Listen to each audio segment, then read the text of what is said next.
प्रधानमंत्री नरेंद्र मोदी के ANI को दिए इंटरव्यू पर आप सांसद संजय सिंह का कहना है, कल पीएम मोदी ने एक विस्तृत इंटरव्यू दिया, लेकिन इंटरव्यू में सबसे चौंकाने वाली बात यह है कि प्रधानमंत्री खुलेआम आजादी के बाद के सबसे बड़े घोटाले का बचाव कर रहे हैं। सुप्रीम कोर्ट ने चुनावी बॉन्ड को असंवैधानिक और अवैध बताया।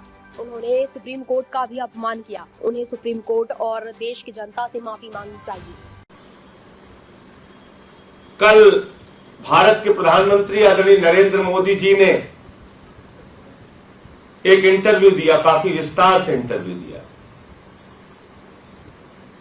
लेकिन उस इंटरव्यू में जो सबसे ज्यादा हैरान करने वाली बात थी, जो सबसे ज्यादा चौंकाने वाली बात थी कि भारत की आजादी के बाद देश का एक प्रधानमंत्री आजादी के बाद के हुए सबसे बड़े महाघोटाले को खुलेआम डिफेंड कर रहा है। भारत के प्रधानमंत्री इलेक्टोरल बॉन्ड के द्वारा भारतीय जनता पार्टी के द्वारा ली गई रिश्वत को, इलेक्टोरल बॉन्ड के महाघोटाले को, जिसमें सर से लेकर पांव तक भारतीय जनता पार्टी डूबी हुई है, उस घोटाले और उस भ्रष्टाचार को देश के प्रधानमंत्री डिफेंड कर रहे हैं। देश के प्रधानमंत्री उसके पक्ष में खड़े हो गए। इलेक्टोरल बॉन्ड पे किसने निर्णय दिया? इलेक्टोरल बॉन्ड को किसने अनकॉन्स्टिट्यूशनल कहा? इलेक्टोरल बॉन्ड को किसने अवैध कहा?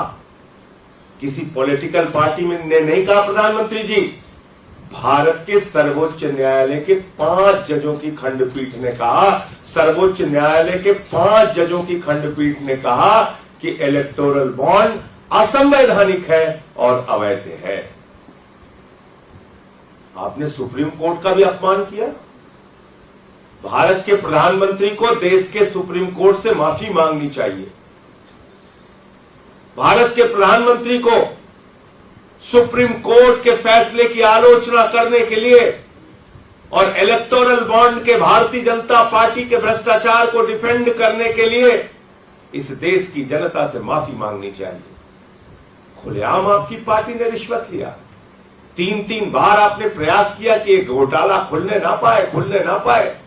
वो तो धन्यवाद है सर्वोच्च न्यायालय का कि उन्होंने कहा नहीं, देश के सामने जाहिर करो किस कंपनी ने तुम्हें कितना पैसा, कितना रिश्वत, कितना घोटाले का रकम आपको दिया है।